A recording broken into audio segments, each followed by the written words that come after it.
IPL 2025 में ऐसी कौन सी बेस्ट 5 टीमें हैं जिनके स्पिनर्स सबसे बेस्ट हैं? Hello guys, welcome to cricket code.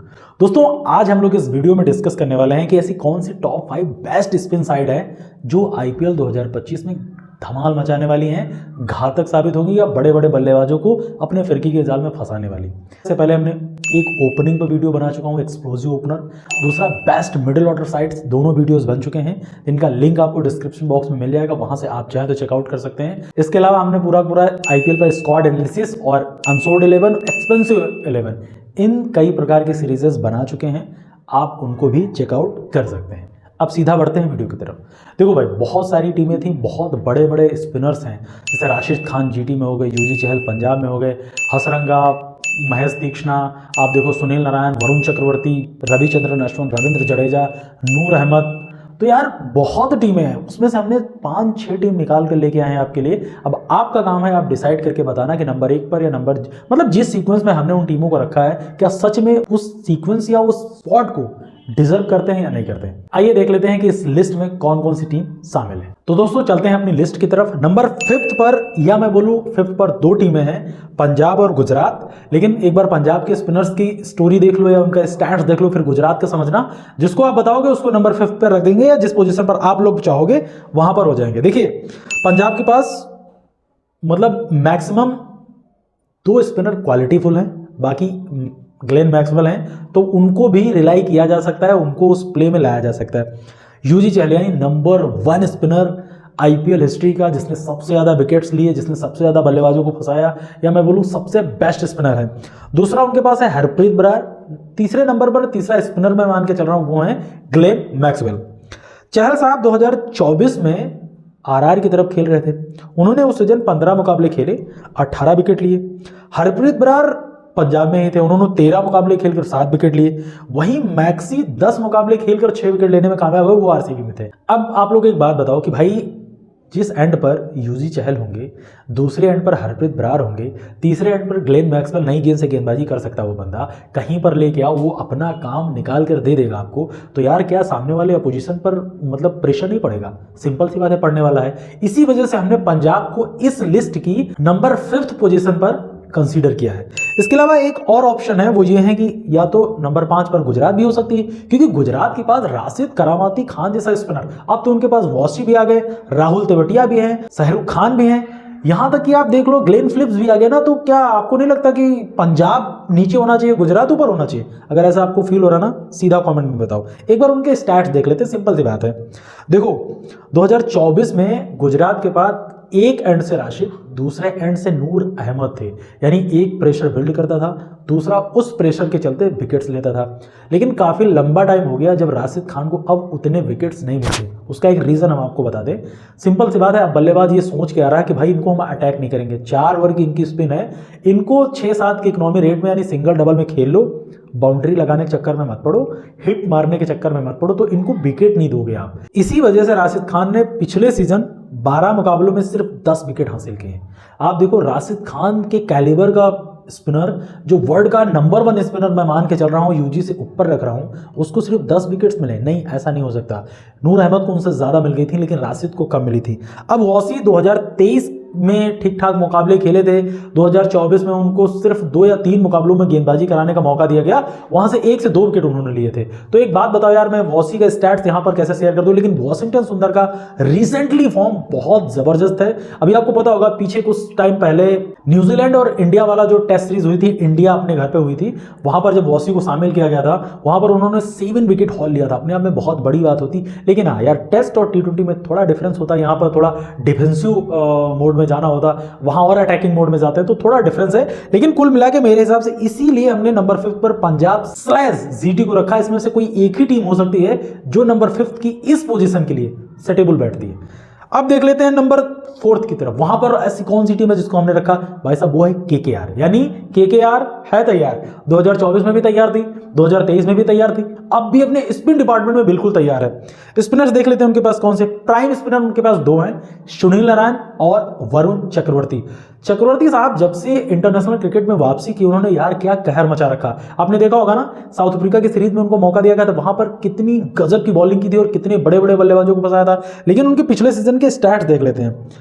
Sunil Narayan 15 मुकाबलों में 17 विकेट लेने में कामयाब हुए थे, वहीं वरुण चक्रवर्ती 15 मुकाबलों में 21 विकेट लिए थे, यानी केकेआर की तरफ से हाईएस्ट विकेट टेकर था बंदा। सोच के देखो आप, अगर दोनों एक एंड पर खड़े होकर एक साथ पार्टनरशिप में गेंदबाजी करेंगे, यार वो टीम कैसे दूसरों को रन बनाने देगी, आप बताओ हमें।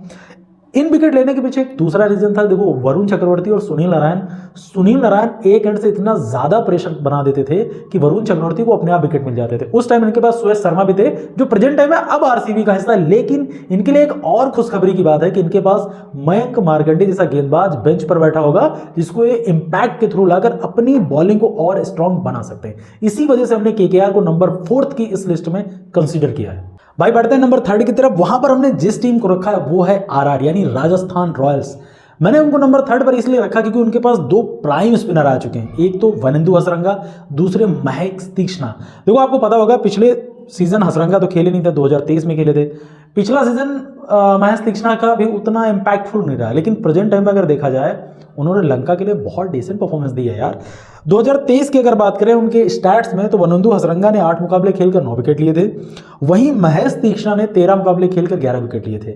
अगर आप देखोगे तो बोलोगे नहीं यार विकेट्स कम है, भाई विकेट्स कम है लेकिन उनका इंपैक्ट और ज़्यादा है। आप देखो, आपके पास वैसे भी रियान पराग जैसा गेंदबाज है जो स्पिन बहुत अच्छी कराता है, तो आपको पता है कि आपके पास 3 स्पिनर हो गए, लेकिन मैं प्राइम 2 स्पिनर को मान के चल रहा हूँ। इसी वजह से नंबर 3 पर हमने आरआर को कंसीडर किया है। अब बढ़ते हैं नंबर 2 की तरफ। वहां पर हमने जिस टीम को कंसीडर किया वो है दिल्ली कैपिटल्स।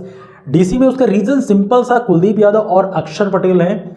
हाँ, मैं मान सकता हूं कि केकेआर में भी 2 प्राइम स्पिनर हैं, लेकिन कुलदीप और अक्षर की एक दूसरी खास बात है, वो हम आपको भी बता रहे हैं। तो चलिए एक बार पहले स्टैट्स देख लेते हैं, फिर आपको बता दें कि दोनों में डिफरेंस क्या है। अगर कुलदीप यादव के स्टैट्स देखो, आंकड़े देखो, तो उन्होंने पिछले सीजन 11 मुकाबले खेले, 16 विकेट लिए, वहीं अक्षर पटेल ने 14 मुकाबलों में 11 विकेट लिए। अब आप बोलोगे यार सुनील नारायण और वरुण चक्रवर्ती से तो कम है। भाई बिल्कुल कम है, मुझे भी पता है, लेकिन फिर आपने इसको नंबर 2 पे क्यों रखा? सिंपल रीजन हम आपको बता दें। देखो, जब भी कुलदीप यादव और अक्षर पटेल पार्टनरशिप में गेंदबाजी करते हैं ना, वो और ज़्यादा लीथल साबित हो जाते हैं। दूसरी बात, इनके पास ट्रिस्टन स्टफ जैसा एक एक्स्ट्रा गेंदबाज है जो स्ट्रेट अवे प्लेइंग 11 में आ जाएगा। केकेआर के पास ये एडवांटेज नहीं है। उनकी तरफ से ना तो रिंकू गेंदबाजी करते हैं, रसल फास्ट बॉलर ऑलराउंडर है, Venkatesh Iyer fast bowler allrounder है। अगर आपको एक्स्ट्रा वहां पर लेके आना पड़ेगा तो उनको मतलब बेंच से लेके आना पड़ेगा। इसी वजह से हमने डीसी को नंबर 2 पर कंसीडर किया ना, क्योंकि यार कुलदीप यादव और अक्षर पटेल ने बीती उस टाइम से बहुत अच्छी परफॉर्मेंस दी है। हो सकता है केकेआर में वो परफॉर्मेंस सुनील नारायण और वरुण चक्रवर्ती ना दोहरा पाए, इसी वजह से हमने इनको नंबर 2 पर कंसीडर किया। प्लस और एक एक्स्ट्रा एडवांटेज है, Ashutosh Sharma as a finisher यहाँ पर काम करते हैं, लेकिन अगर जरूरत पड़ी तो वो गेंदबाजी कर सकते हैं, वो ऑलराउंडर हैं भाई साहब, तो वो स्पिनर ही कराते हैं, स्पिन उनको पता है, वो स्पिन करा लेते हैं। तो यार एक और है आपके पास जो पार्ट टाइमर हो गया। इस वजह से मुझे लगा कि नहीं, डीसी को 2nd स्पॉट मिलना चाहिए था। अगर आपको लगता है कि यार भैया अनफेयर हुआ है तो आप हमें बता देना, जिस पोजीशन पर आप बताओगे हम उस पोजीशन पर उसको मान लेंगे। अब नंबर 1 की तरफ बढ़ते हैं कि नंबर 1 पर आखिर है कौन। बाकी सारी टीमें हो गई, आरसीबी के पास उतने स्पिनर्स हैं नहीं, एलएसजी के पास यार भाई उतने स्पिनर्स तो नहीं है, मुंबई इंडियंस के पास ना वहाँ सैंटनर के साथ नमन दे, और कौन, उनको किसी भी पोजीशन पर कंसीडर कर ही नहीं पा सकते। एसआरएच के पास भी स्पिन की एक प्रॉब्लम है, आपको एक एंड से राहुल चहर मिलेंगे, दूसरे एंड से अभिषेक शर्मा, तीसरा स्पिनर यानी प्राइम 2 स्पिनर ही नहीं है आपके पास, दूसरा ही नहीं तो तीसरा कहां से लाओगे? फिर नंबर 1 पर हमने किसको रखा है? भाई नंबर 1 पर हमने जिस टीम को रखा है वो है चेन्नई सुपर किंग, यानी वो थला की टीम है। भाई आपको पता है कि जब तक थला रहेंगे स्पिनर्स का सीएसके में जलवा मेंटेन रहेगा। उन्होंने इस सीजन बहुत अच्छे स्पिनर्स लेके आए हैं, उनके पास 3 प्राइम स्पिनर हैं। सबसे बड़ी बात है ना, हर किसी के पास काम चलो, मैं वहां पर काम चलाने वाले बताऊंगा ना तो आप देखकर चौंक जाएंगे। नंबर 1 रविंद्र जडेजा, 4 ओवर की पावर बैंक है भाई, 1 से 2 विकेट आराम से निकाल के देते। दूसरे अश्विन अन्ना, आपको पता है कि अश्विन अन्ना जब से राजस्थान से सीएसके गए उनका कद और बढ़ गया, क्योंकि सीएसके की पिचेस उनको और मजेदार लगेंगी, और ज्यादा सूट करने वाली, और ज्यादा फेवर होगा उनके साथ। तो भैया देखो, 2 तो यही हो गए, तीसरा उनके पास अफगान जलेबी यानी नूर अहमद भी हैं। उन्होंने लेफ्ट आर्म स्पिनर की वजह से शायद उन पर दांव खेला है, और अगर उनके मतलब की पिच मिल गई तो सबसे लीथल टीम स्पिन डिपार्टमेंट में वो सीएसके होने वाली। पार्ट टाइमर की बात कर ले, आप कह रहे थे ना भाई पार्ट टाइमर कौन है? रचिन रविंद्र नंबर 1, दीपक हुडा नंबर 2। अब और कितने चाहिए? और कितने चाहिए भाई? तो ये हो गए। एक बार थोड़ा स्टैट्स देख लेते हैं। रविंद्र जडेजा ने पिछले सीजन 14 मुकाबले खेलकर 8 विकेट लिए। अश्विन अन्ना ने 15 मुकाबले खेलकर 9 विकेट लिए। वहीं नूर अहमद ने सिर्फ 10 मुकाबले खेले थे, 8 विकेट लिए। और बहुत लोग बोलेंगे तो यार भाई नहीं, इनका तो उतना ज़्यादा अच्छा फॉर्म नहीं है। भाई नहीं है, मैं मान रहा हूँ आपकी बात, लेकिन आप ये चीज़ भी नोटिस करो ना कि जब कोई भी, चाहे बॉलिंग हो, चाहे बल्लेबाजी हो, चाहे कोई भी चीज़ हो, जब पार्टनरशिप में होती है तो काम और अच्छे से हो जाता है। पिछली बार रविंद्र जडेजा के विकेट इसलिए कम थे क्योंकि महेश दीक्षित कुछ मुकाबले खेलने के बाद बाहर हो गए।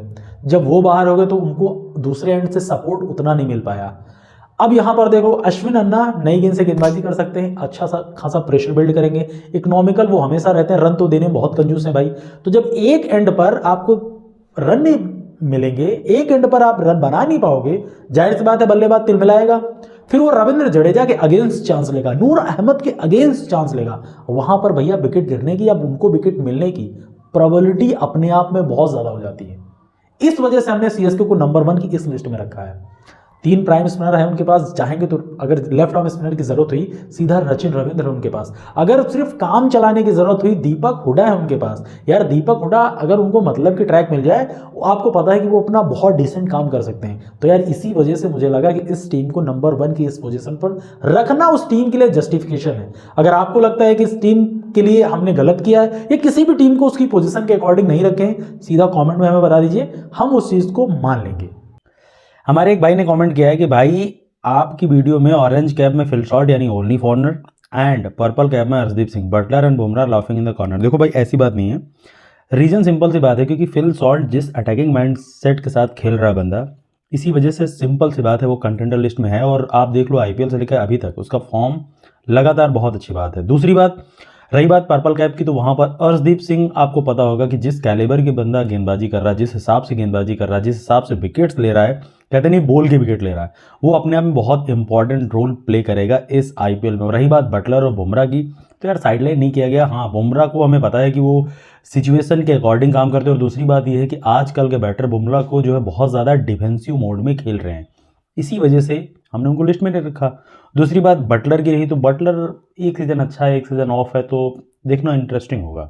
अगले यूजर हैं, उन्होंने बोला है नीतीश राणा और Hasaranga one of the two is going to be the best buy mark my words. यार सिंपल सी बात है, क्योंकि जिस टाइम आपने 4-4.5 करोड़ रुपए में नीतीश राणा और हसरंगा को इतने 5-5.5 के आसपास आपने बाई कर लिया, वो अपने आप में बहुत बड़ी बात होती है। क्योंकि नीतीश का अगर आप ऑक्शन टेबल पर रिकॉर्ड देखोगे तो 8 करोड़ का अराउंड था और हसरंगा 10 हर बार, पिछला सीजन छोड़ दीजिए क्योंकि इंजर्ड थे तो 2 करोड़ में गए थे, इसके अलावा 10 करोड़ वाला बजट है। और आपको पता है कि ऑलराउंड एबिलिटी प्लस इतने अच्छे कैलिबर का स्पिन आपको मिलने वाली नहीं है। इस वजह से ये तो सिंपल सी बात है, आपने कह दिया बहुत अच्छी बात है, तो ये बहुत बेस्ट बाई थी। अगली यूजर है, उन्होंने बोला है कि भाई आपको आकाशदीप को रखना चाहिए था, वो इस टाइम सेकंड बेस्ट बॉलर है इंडिया। आकाशदीप और मोहसिन खान और आवेश खान, या मैक्सिमम चांस बिश्नोई और मयंक यादव, शहबाज अहमद है। देखो यार सिंपल सी बात मैं बोलूँगा, आकाशदीप टेस्ट क्रिकेट खेल रहे हैं, प्रेजेंट टाइम में रेड बॉल के बहुत अच्छे बॉलर बन चुके हैं। आपको पता होगा, आपने ऑस्ट्रेलिया वाला टूर देखा होगा, तो वहाँ पर इतने ज़्यादा लीथल साबित नहीं हुए। दूसरी बात, रही बात अगर मोहसिन और आवेश की, तो यार मैं हमेशा आकाशदीप से ऊपर मोहसिन और आवेश दोनों को रखूंगा। ऑप्शनल मैं आकाश की तरफ जाऊंगा। रीज़न है T20 फॉर्म बहुत अच्छा उनका नहीं है। दूसरी बात, अभी तक उन्होंने आईपीएल में वो कहर नहीं मचाया जो वो प्रेजेंट टाइम में रेड बॉल से मचा रहे हैं। इसी वजह सिंपल से रीज़न था, मैंने आकाशदीप के ऊपर मोहसिन और आवेश और मयंक यादव को रखा है। नेक्स्ट यूजर हैं, उन्होंने एक चीज़ मेंशन की है कि भाई मिडिल ऑर्डर तो आरआर का भी अच्छा है, तो आपने आरआर वाले वीडियो में या मिडिल ऑर्डर वाले उस सेगमेंट में आरआर का नाम क्यों नहीं रहा है। तो देखो यार सिंपल सी बात है, मिडिल ऑर्डर की बात रही तो वहाँ पर नीतीश राणा, रियान पराग, इसके अलावा कौन, क्योंकि आपको एक पर्सन ऐसा होना, हमने जितनी टीमों का एनालिसिस किया, जितनी टीमों को टॉप 5 मिडिल ऑर्डर में रखा है, 3 बैटर ऐसे हैं जो उस रोल को बहुत अच्छे से प्ले करते हैं। अगर आप देखेंगे आरआर में तो नीतीश राणा और रियान पराग, अगला मुझे दिख नहीं रहा क्योंकि वहाँ पर ध्रुव जुरैल और सिमरन हेटमायर आ जाएंगे। तो हेटमायर और ध्रुव जुरैल आपको पता है कि लोअर ऑर्डर के बैटर हैं, फिनिशर हैं। इसी वजह से सिंपल सी बात है कि हमने आरआर को मिडिल ऑर्डर वाले उस सेगमेंट में कंसीडर नहीं किया है। अगर आप और भी हमारे वीडियोस देखने में इंटरेस्टेड हैं तो सीधा हमारी प्लेलिस्ट चेक कर लीजिए, आपको बहुत सारे टाइप के वीडियोस मिल जाएंगे। बाकी हम मिलते हैं आपको नए वीडियोस के साथ, तब तक के लिए जय हिंद।